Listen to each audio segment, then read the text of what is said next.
Hello, hello, Pam. How are you doing today? I'm great. Happy to be here. Thanks for having me. Absolutely. And we are so thankful that you have decided to join us. So, Pam, can you start by just telling us a little bit more about who you are and what you do? Pam Kerman, Rebecca's mom. I worked for 24 years for Broward County Schools as a post-secondary advisor, helping students find scholarships, navigate the financial aid and college admissions and post-secondary option process. And now that I am retired, I'm focusing more time on outreach for Becca's Closet to try to get the word out to more students that we're here to help them. I love that. And so, can you elaborate a little bit more about Becca's Closet, the mission, and who Becca is, who she is to you? So, Rebecca was my daughter. When she was in high school, she started a dress drive in her school to donate dresses to high school girls who couldn't afford to go to prom and military ball and homecoming at Nova High School in Davie. She collected a lot of dresses and at one point got a huge donation that allowed her to open up the project to students throughout the South Florida area. Nice. In 2003, she died in a car accident, and we had no choice. We knew we wanted to continue her project. We turned it into a nonprofit organization, and it has grown so much. There are chapters of Becca's Closet throughout the United States. Wow. There are kids who got dresses from us that come back and volunteer. We just have a lot of tentacles in every place where we can help young people. Nice. I love how you were able to take something so near and dear to your heart, our babies, right? And even when life throws challenges, it's something amazing to be able to turn that pain into a passion, and here's her legacy alive and well serving others. So thank you, Pam, for pushing through, and for your family, and for presenting us with the opportunity to help young people to feel beautiful on their special day. And I know there's more to Becca's Closet, and we'll talk about that even more. So how would you describe the impact of Becca's Closet on high school girls in South Florida and other communities across the US? Well, I think that every kind gesture of generosity helps someone feel special. And this goes for both our volunteers and the girls who we help. Um, Kindness can definitely be addictive, hopefully will be. Yeah. At Becca's Closet, we treat girls like guests, and each girl is paired with a volunteer who acts as her personal shopper, makes her feel really, really special. We all celebrate when the girl finds a dress that she loves. And again, those good feelings go both ways from our Right. volunteers to the girls, back to the volunteers, and throughout the community. It is such a love fest. It is such a wonderful celebration. And honestly, I think girls, for the most part, who come to Becca's Closet have more choices with us than Right. you do in a regular store. Many times it's the first dress a girl has ever gotten. Wow. In the past, maybe she's only been given hand-me-downs and was fine with that, but their experience with us shows them that people care about them. And I think that's really, really important. The impact is far reaching, and it's just an impact of caring and love. And, you know, I think that's what more can you ask for? Exactly. And that's one of the things that I love about serving, Pam, is that sometimes we'll go into an opportunity to do community service or serve, and we think it's just about that person. And then when you're done, you just have this sense of joy, this connection that you weren't even expecting. And like you said, hopefully it becomes addictive and we want to continue to serve because of how good it feels to us and to others. And so, what inspired you to continue your daughter's legacy? Even after everything that took place, what was that thing that kept your drive going to say, we're going to continue to do this in spite of? Well, I think my husband and I and our son really wanted people to think about Rebecca every day on some level Right. for some reason, whether it be because they got a dress, because they were awarded a scholarship, because they got a prom ticket, whatever it was. We wanted Rebecca's memory to kind of be embedded in the community and in other people's hearts. And so our family, our friends, the community just made it happen. There was, no other thought other than Becca's continuing Rebecca's project Right. and naming it Becca's Closet because she never really wanted her name attached to it. So, but you know, we did. Awesome. And what made Rebecca want to do this in the first place? Do you remember what that seed that was planted in her heart, like where did it come from? So her high school, Nova High School in Davie, brings students from all over the district together. So it's everybody from everywhere with every possible story. And she had friends from every place. And some friends had more than others, some friends had less, but she wanted her friends to be together. And she knew that it was a very simple thing, a dress. And Right. so she can collect those dresses. She can make sure that people weren't left out, that girls didn't miss an event, and that they could all be together because Rebecca was all about being together, Mm, being with her friends, hugging them, dancing with them, partying with them, watching TV with them. So it was, that was what she was about. She wow. loved people. And like sometimes when I'm working with students and they're trying to identify their service project, I try to remind them to like look within your own backyard. There are needs right under your nose, and I think Rebecca just is a perfect example of that. She wasn't just a student, she saw a need and then she took action, which is huge. It's one thing to just see that there's a problem in my school or my community, but it's another thing to say, I'm going to take action and I'm going to be a part of the solution.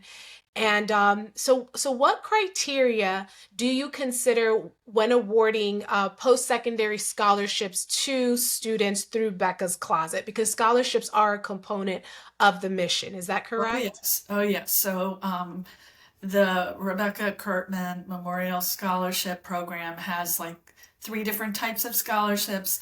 The National Scholarship it's called the Spirit of Generosity, Okay. and it awards. It's a need-based scholarship, so you need to have Okay. financial need. But they're also looking. We have a wonderful committee, and they are looking for seniors, high school seniors, who have demonstrated sincere, impactful, exemplary service to their communities, not just the number of hours, but the Right. quality of that time that they've spent. And they Yes. have amazing students who they have awarded scholarships. Then the other scholarships are actually involvement based. So, involvement in a Becca's Closet chapter, either in South Florida or throughout the United States. So, we're Nice. giving these passionate, volunteers an incentive and a reward for their hard work because giving away Hmm. a dress is not just an easy thing. It could take a girl like 100 dresses. She could try Right. on 100 dresses and it's tiring. They're hanging up the dresses. They're picking them out. Not everybody is easy to work with. They don't know what they want. They've never had a dress before. And so our volunteers really have worked very, very hard. And this is a token of our appreciation for that. And those are not need based at all, those are totally Okay. involvement based. So the spirit of generosity, need, and service based, Okay. and the Becca's Closet, Dry Tell, and involvement scholarships are involvement based. Right. As you were sharing that, I was just thinking of that show, Say Yes to the Dress. And you're right. It isn't just like picking out a Oh, dress no. and ta-da. No, I remember when I was getting married and how many dresses I tried on and I was pregnant at the time. So there was another, there's a bump plus a dress. So I like that there's that scholarship for students who are, have a need, but then for the students that are showing up and being a part of the mission. So that's pretty cool. And I hope the students and scholars that are listening, that you will check out Becca's Closet and become a part of this mission if it aligns with what you're trying to do in your community. And so, Pam, how does Becca's Closet encourage and recognize outstanding community service among high school students? Is it mostly through like the scholarships? Are you able to go into any of the schools and meet with the students? What does that look like for you? Um, so our chapters have like lots of volunteer opportunities, and the scholarships themselves are the incentive Yeah. for service where we're concerned. Sometimes we'll pop up into a senior award ceremony, either Nice. in South Florida or outside of the country. Outside of South Florida, we've been all over the country, and we've just popped up and surprised a recipient with scholarships. They're loving it so much they may not even be thinking about the end game. Right. And that little scholarship is something that is just icing on the cake for them. Yeah, absolutely. And, being on the other end of it, like the scholarship process committee, um, do you have any like tips or suggestions? I always like asking because very often the answers are the same from program to program. But when you're looking at applications, what would you say are maybe some do's and don'ts when students are submitting their application, not just for Becca's Closet, but just in scholarships in general? Okay, so I am not on the committee, I'll tell you that, Okay. because I am too close to the volunteers. I'd give them all Okay, yeah, that scholarships. makes It would be sense. a problem. But we have an incredible committee who has told me, don't send a generic essay. And God, don't send the essay with the name of the wrong scholarship on it. Mm. No. Happens. Wow. Yes.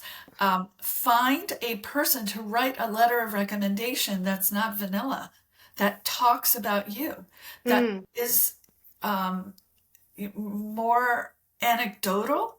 That okay. goes for every letter of recommendation.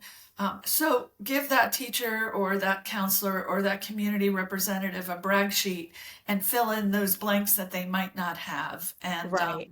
And I'll make one guarantee, and I used to do this with my students. I guarantee you will get no scholarships if you don't apply for them.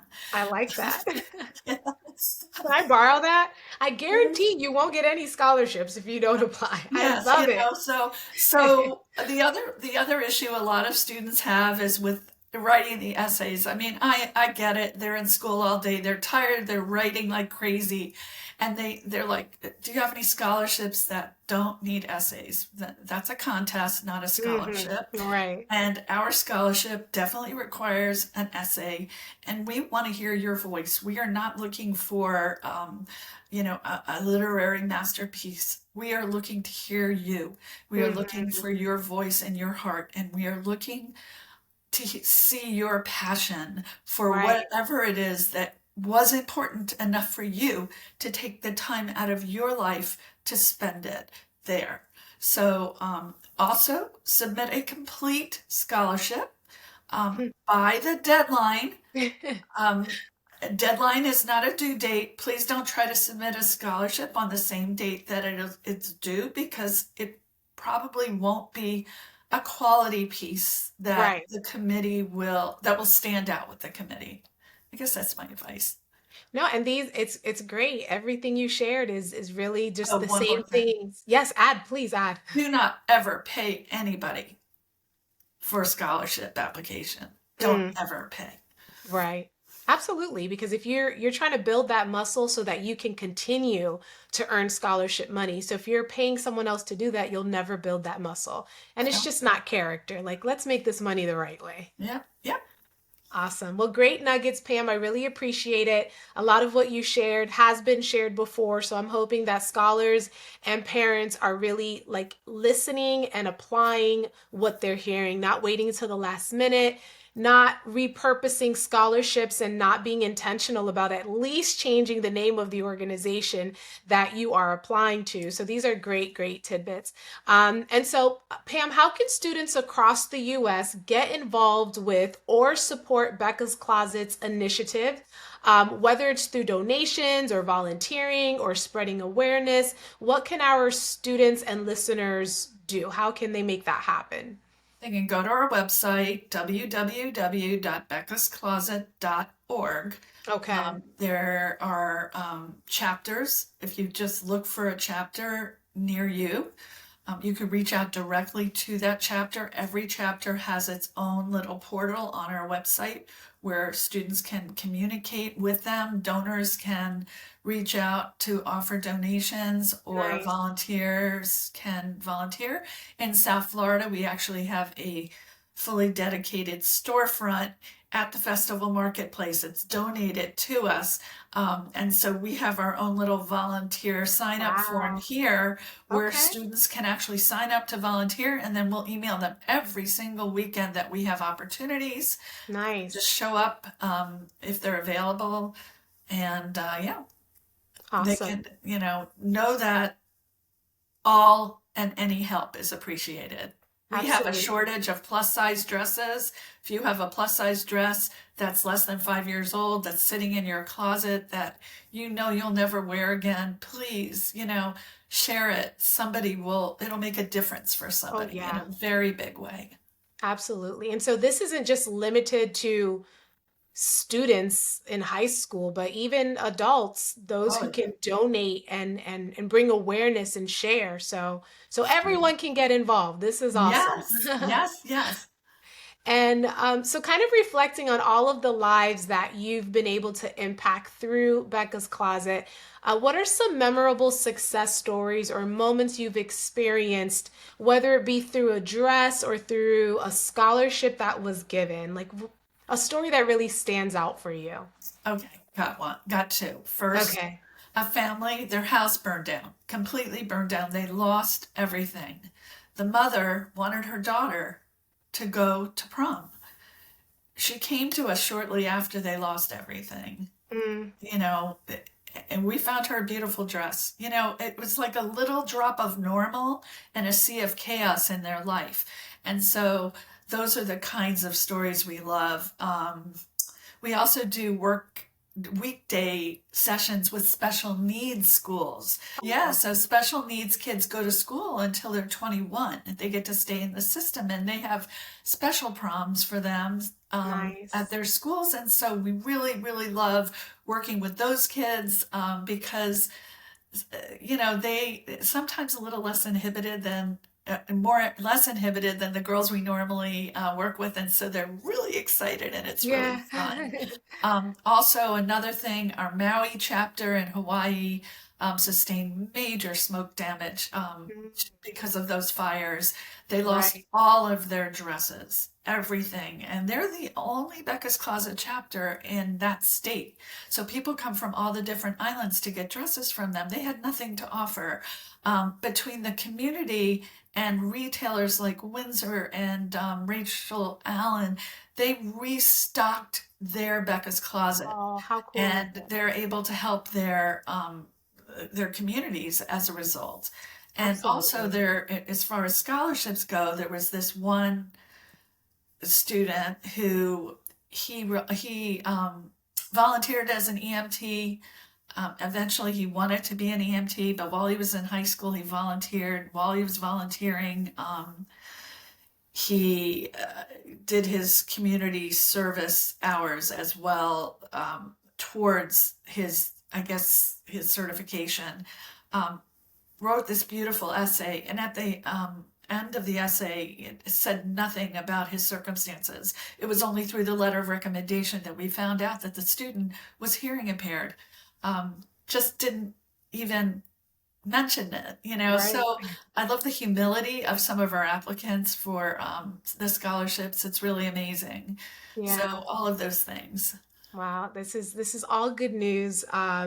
And so giving a big thank you to Rebecca for planting that seed of goodness, and a huge thank you to you and to Dad and your whole community for continuing the good work, because you're making a huge impact in so many lives. And I know our listeners are either A, going to jump onto this mission and get involved. B, they're going to participate in taking advantage of a dress that they might need for prom. Or C, they're going to apply for this scholarship because they think they are a good fit. And we emphasize that all the time. Make sure that when you find that scholarship, you're a good fit, you're meeting the requirements, and you can speak to whatever the scholarship is asking you to submit. So, Pam, we want to thank you so much for all of this information and for sharing this goodness with us. Are there any last words of wisdom or anything else you'd like to share with our listeners about Becca's Closet? Yes, so just remember what Rebecca said. Little things can make a big difference. It is so true. You're not too young to make a difference. You have the power, and you don't even realize you have it. Who we are and the good deeds that we do are what we leave behind and what people will remember. So just look at Rebecca. She just wanted to help all her friends celebrate together. She never thought for a minute that she was creating her own legacy, but she did. Yeah, it gives me goosebumps. I love it. Mm. All right, Pam, we thank you so much for your time, and we hope you have an amazing day. Thank you. Thank you for having me. Good luck, everyone. Hey there, I hope you were taking notes and you're ready to implement what you heard. If this podcast inspired you or helped you in any way, I would love for you to subscribe, follow, and share this with a student, parent, or educator you care about, because sharing is caring. Also, your feedback means a lot. So please leave a written review of this show on Apple Podcasts. And if you ever want to connect outside of the podcast, you can find us at The Scholar Budget on Insta or the Book of Faces. So until next time, shine bright and put in the work so we can make those dreams a reality. Bye!